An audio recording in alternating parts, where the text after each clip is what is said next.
Hi guys, welcome to the latest vlog instalment from Grace's Rest.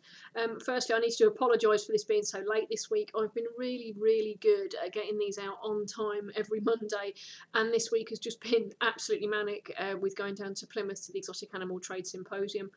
And last week I kind of missed it completely.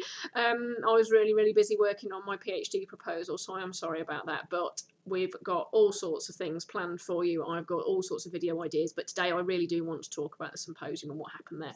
I've got our little list here, our little itinerary of the day that we went through.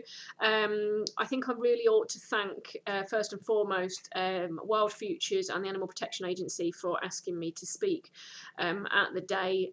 It was an absolutely fantastic experience. I was terrified, I must confess. The day before I was absolutely petrified because I'd never spoken to such a large audience before, and also to so many academics, and knowing that there were so many professionals that I really respect in the audience. It was quite intimidating, but once I got up there, it was brilliant. I loved every minute of it. Can't wait to do it again. You were such a wonderful audience. You all were. So many good questions afterwards, and I've had so much positive feedback. It was such a massive boost. It really was, to have so many people coming up to me in the break and wanting to know how they can help and how they can get involved and asking questions. It was wonderful. It really was. You were such a fantastic group of people. I can't praise you enough for that. I feel really honoured, you know, that you guys were so enthused by what I do. So who else did we hear from on the day? Well, we heard from Paul Reynolds. He's the Education Officer for Wild Futures. He came and told us a little bit about the plight of primates in the exotic pet trade and their campaign, along with a collaboration of other welfare bodies for primates, not playmates, to stop the primate pet trade altogether. Very worthy cause. We also heard from his colleague Sarah Hanson, talking about marmosets and their welfare in captivity, and also the appeal at the sanctuary for funds to build a brand new dedicated marmoset quarantine and housing facility. I actually got to see the quarantine facility because Wild Futures were kind enough to give me a bed for the night before, so I didn't have to drive down on the day of the symposium, so thank you very much for that as well, guys. Even the quarantine facility looks absolutely fantastic. So the big enclosure block, when they build that for these marmosets, is going to be absolutely stunning. It really is. So please go and give as much support as you can to them as well, please, guys. We also heard from Nicola White from the RSPCA. She's a scientific officer for exotics and wildlife, I believe. If I'm wrong, Nicola, tell me and I will change that. That's what I've got in my notes here. And she came and gave us an overview of the problems with exotic pets that the RSPCA have experienced. We also heard from her colleague Peter Ferris, giving us some case studies of exotic animals that he's had to go and rescue as an animal collections officer over the last year. Roger Hooper came and told us all about the exotic pet trade. He works for the RSPB. Very interesting. Not parrots. We had another chappie who I'll talk about in a minute, who came and talked about parrots, spoke about parrots. This chappie was talking to us about other birds like softbills and that sort of thing, you know, beautiful tropical coloured finches and that sort of thing, and how the pet trade has affected them. And then we had Greg Glendale. I do hope I'm pronouncing your surname right, Greg. Lovely chap who came to talk to us about parrots in captivity. That was a very eye-opening talk and really struck a chord with me.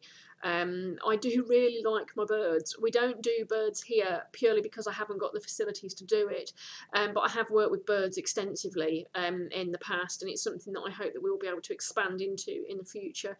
And yeah, the plight of the parrots that he's helped is just mind-boggling. It really is heart-wrenching. It really is. But he's done fantastic work, so it was a real privilege to meet this chap. It really was.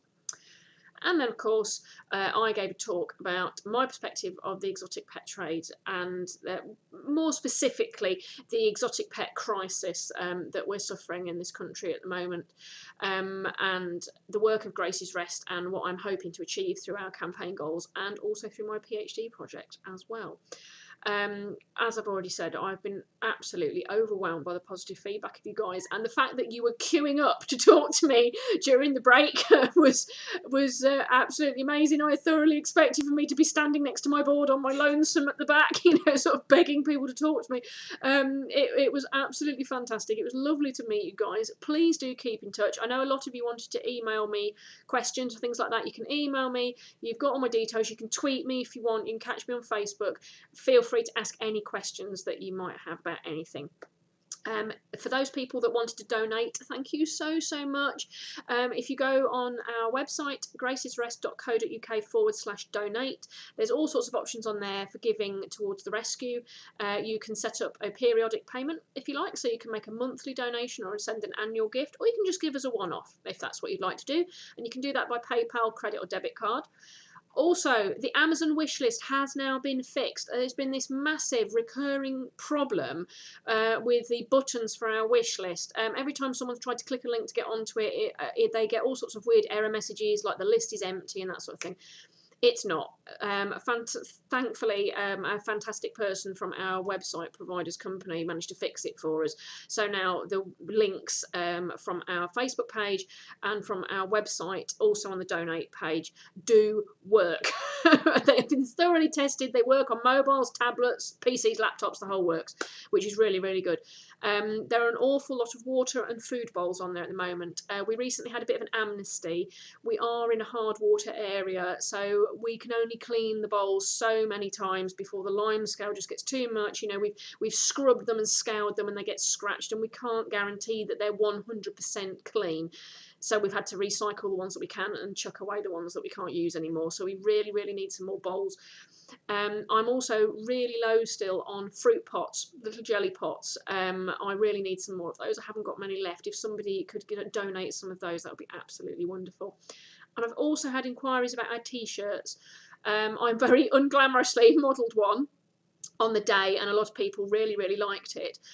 You can get those again from our website, but this time it's gracesrest.co.uk/shop. There will be links to all of this in the description, by the way, so you can just click those and go straight there.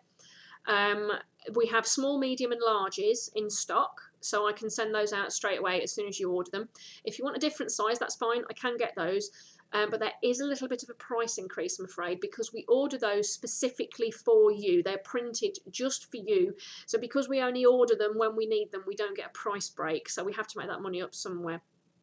T-shirts don't come free. I wish they did, but I have to pay my printer. Those that were there on the day and my regular followers will know that they are 100% recycled. They're made from a mix of organic recycled cotton and plastic bottles that have been recycled into this beautiful polycotton blend, lovely and soft. And they're 100% vegan and made in a factory where the workers are guaranteed a fair wage. They were even designed by a vegan artist as well, so they are as cruelty-free as it is possible to get them. I only have so many left in stock at the moment. I do have a few tabletop sales coming up as fundraisers before Christmas, and I am expecting to sell quite a lot for the festive period. I've already had people last month ordering them to hide away as Christmas presents. So if you do want one and you want to order online, please get your orders in soon. Otherwise there might be a bit of a delay because I'll have to get more printed and shipped over to me. So it will be a bit of a wait. So if you do want one, get your order in quick. So thank you very much to everybody that came to see us at the Symposium at Plymouth University on Wednesday. It was absolutely wonderful. Thank you again to Wild Futures and the Animal Protection Agency for inviting me and for putting me up for the night at the sanctuary the night before. And thank you for being such a wonderful audience. I have got ideas for all sorts of new videos going forward. I'm going to try and post shorter videos but more of them.